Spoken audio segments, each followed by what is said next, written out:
This is Crossman. It's for ages 8 and up, and it's a race to solve a mini crossword puzzle. So each player will take the puzzle board, and you're gonna see how many words are and flip that many category cards. So we got animal, something to do with your body, and a word starting with B. And I have to put one answer to each category into each slot on the board, and you can spin the board any way to make the words fit. So me and my partner Tim are gonna take a race. All right, let's do it. So for animal, I might do horse.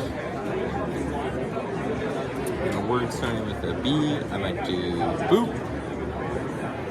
And then I need something you can do with your body, and I think you can say ache.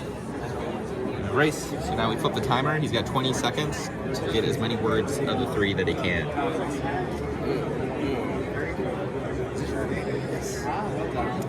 What was freezing on the last one? Time's up.